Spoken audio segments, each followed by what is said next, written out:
तो आज जो हम टॉपिक पढ़ेंगे उसका नाम है प्लेसेंटा। प्लेसेंटा होता क्या है? प्लेसेंटा बेसिकली कॉम्बिनेशन होता है कोरियन का और डेसिडुआ बेसिलिस का। अब मैंने ये वाली चीज़ अपने लास्ट लेक्चर में एक्सप्लेन किया हुआ है, बट अगर आपको मैं ओवरव्यू देना चाहूँ, कोरियन एक आउटर कवरिंग होती है फीटस की और डेसिडुआ बेसिलिस एंडोमेट्रियम का पार्ट होता है। तो एक मैटरनल पार्ट आया जो कि है डेसिडुआ बेसिलिस और एक फीटल पार्ट आया जो कि है कोरियन। उन दोनों के कॉम्बिनेशन से प्लेसेंटा बना। प्लेसेंटा के क्या क्या कैरेक्टरिस्टिक्स होते हैं?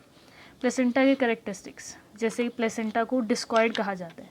डिस्कॉइड क्यों कहा गया है? Because of its plate like shape. जैसे सर्कुलर प्लेट होती है, प्लेसेंटा की जो शेप है वो टर्म के दौरान एकदम टर्म ऑफ द प्रेगनेंसी में प्लेट लाइक शेप हो जाती है। Haemochorial, because Korean is in direct contact with the maternal blood, that's why it is called hemocoria।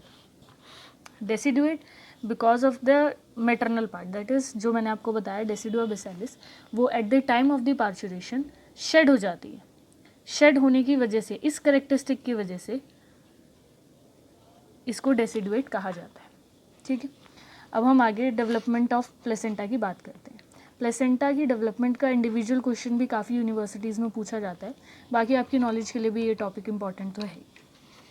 अभी हमने लास्ट क्लास में कोरियन की डेवलपमेंट पढ़ी थी, तब हमने इसके कुछ स्ट्रक्चर्स देखे थे कि कोरियन बनता कैसे है, यानी उसकी क्या क्या लेयर्स होती है, क्या क्या स्ट्रक्चर्स होते हैं। तो अगर मैं आपको एक बार याद दिलाना चाहूँ, सबसे नीचे हमारी मेसोडर्म होती है, या और स्पेसिफिकली कहूँ तो एक्स्ट्रा एम्ब्रियोनिक स्प्लेंक्नोइक मेसोडर्म। उससे ऊपर साइटोट्रोफोब्लास्ट होता है। नेक्स्ट लेयर होती है हमारी सिंसाइटोट्रोफोब्लास्ट की। यहाँ तक मैंने आपको पहले बताया था। अब प्लेसेंटा की डेवलपमेंट के दौरान क्या इसमें नए चेंजेस आते हैं? ये चेंजेस आते हैं, जो साइटोट्रोफोब्लास्ट के सेल्स हैं वो माइग्रेट करते हैं और माइग्रेट करके सिंसाइटोट्रोफोब्लास्ट के बाहर एक शेल बना लेते हैं। उस शेल को कहते हैं साइटोट्रोफोब्लास्टिक शेल।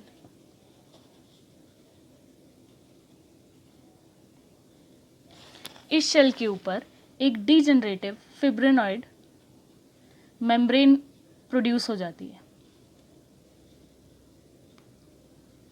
उस मेम्ब्रेन को क्या कहते हैं? उस मेम्ब्रेन को कहते हैं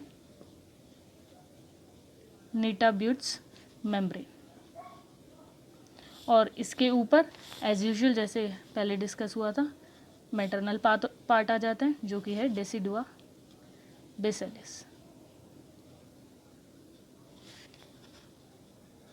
अब आगे बात करते हैं तो फिर कोरियोनिक फ्रंडोसम जो हमारा प्रोड्यूस हुआ था एम्ब्रियोनिक पोल पे, वो धीरे धीरे अपना साइज़ में इंक्रीज़ होता रहता है। जैसे जैसे प्रेगनेंसी एडवांस होती रहती है वैसे वैसे उसका साइज़ बढ़ता रहता है।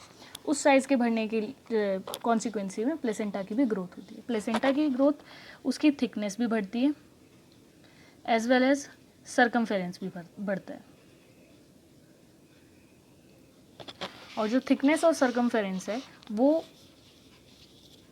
16th वीक तक बढ़ते हैं।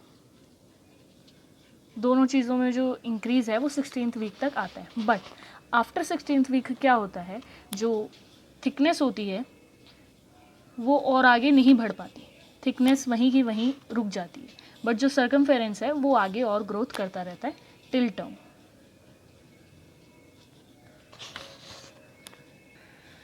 तो एट टर्म अगर हम प्लेसेंटा के एनाटॉमिकल स्ट्रक्चर की बात करें तो जो उसकी शेप होती है वो प्रॉपर सर्कुलर डिस्क जैसी बन जाती है।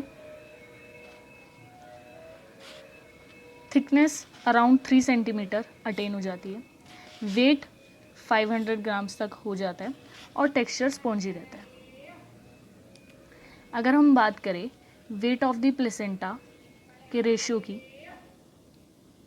Is to weight of the body of the baby, तो वो अराउंड 1:6 एट टर्म होता है। अब हम प्लेसेंटा के स्ट्रक्चर के बारे में पढ़ेंगे। प्लेसेंटा के बेसिकली 2 सरफेसेस होते हैं, एक फीटल सरफेस जो फीटस से कनेक्टेड रहता है और एक मैटरनल सरफेस। और ये दोनों सरफेस दोनों ही डिस्क लाइक शेप के होते हैं, दोनों आपस में कनेक्ट होकर एक मार्जिन प्रोड्यूस करते हैं, एक पेरिफेरल मार्जिन प्रोड्यूस करते हैं। अब हम एक एक करके दोनों सरफेसेस के बारे में पढ़ेंगे। सबसे पहले पढ़ते हैं हम फीटल सरफेस के बारे में। तो फीटल सरफेस कुछ इस तरह से दिखता है। ये हमारा complete discoid shape fetal surface है, जो कि ऊपर उसके ऊपर एक थिन ग्लॉसी सी एमनियन का कवरिंग होती है।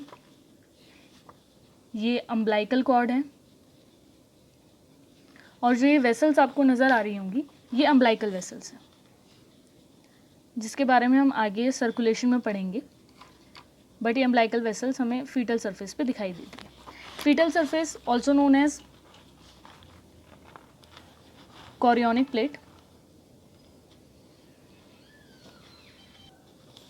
तो अब हम इस कोरियोनिक प्लेट की लेयर्स की बात करते हैं कि अंदर से बाहर फ्रॉम विद इन आउटवर्ड्स इसमें कौन कौन सी लेयर होती है। मैंने अभी पहले आपको एक डायग्राम दिखाया था, उस हिसाब से अगर मैं आपको समझाऊं, जैसे ये जो डायग्राम है, अब इसमें देखो सबसे अंदर जो लेयर है, अगर हम अंदर से बाहर की बात करें, सबसे अंदर जो लेयर है वो है मेसोडर्म, उससे ऊपर लेयर है साइटोट्रोफोब्लास्ट, और उससे ऊपर लेयर है सिनसाइटोट्रोफोब्लास्ट। तो ये 3 लेयर्स मिलकर हमारी कोरियोनिक प्लेट बनाती है।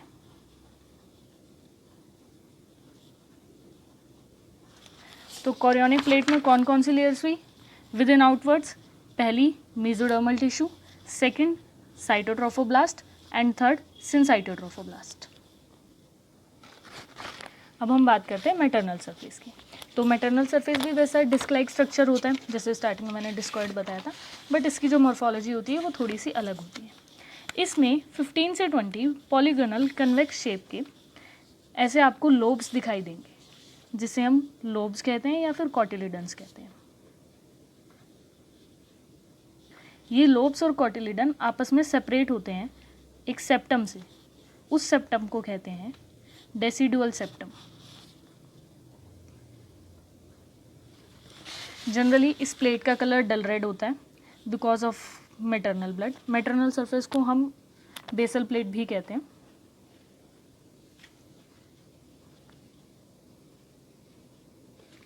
अब अगर हम इसकी बात करें कि इसमें क्या क्या, इसकी जैसे मैंने भी आपको ऊपर बताया कि फीटल सरफेस में विद इन आउटवर्ड्स कौन कौन सी लेयर्स होती हैं, ऐसे ही अगर हम मैटरनल सरफेस की बात करें कि इसमें आउटसाइड इनवर्ड्स यानी बाहर से अंदर तक कौन कौन सी लेयर्स होती हैं, तो मैं अब दोबारा उसी डायग्राम के ऊपर जाती हूँ जो मैंने भी आपको बताया। सबसे बाहर लेयर कौन सी हुई? डेसिडुआ बेसिलिस। उसके बाद क्या आया? ये मेम्ब्रेन। फिर क्या आया? साइटोट्रोफोब्लास्टिक shell.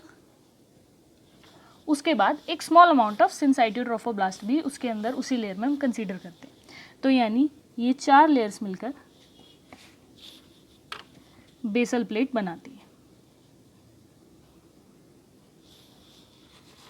Decidua basalis, Nitabuch's membrane, cytotrophoblastic shell and some part of syncytiotrophoblast. तो अब ये दोनों सरफेसेस की बात खत्म हो गई, फीटल सरफेस और मैटरनल सरफेस। और एक मैंने आपको पहले बताया था मार्जिन। मार्जिन क्या होता है? मार्जिन कुछ नहीं होता है, margin is formed by the fusion of both of these plates. यानी फीटल सरफेस और मैटरनल सरफेस जब आपस में फ्यूज करेंगी, ये 3D डायग्राम नहीं है बट आप समझ सकते हैं, तो जो ये पेरिफेरी पे मार्जिन बनेगी इसे कहते हैं हम पेरिफेरल मार्जिन। ये प्लेसेंटा टॉपिक की फर्स्ट वीडियो थी, जिस वीडियो में मैंने आपको नॉर्मल डेवलपमेंट ऑफ प्लेसेंटा बताई और प्लेसेंटा का स्ट्रक्चर बताया। अब नेक्स्ट वीडियो में मैं आपको सर्कुलेशन ऑफ प्लेसेंटा बताऊंगी। तो अगर आपको इसके हैंड रिटन नोट्स चाहिए हो तो डिस्क्रिप्शन में मैंने लिंक दिया हुआ है, आप वहाँ से डाउनलोड कर सकते हैं। Thank you.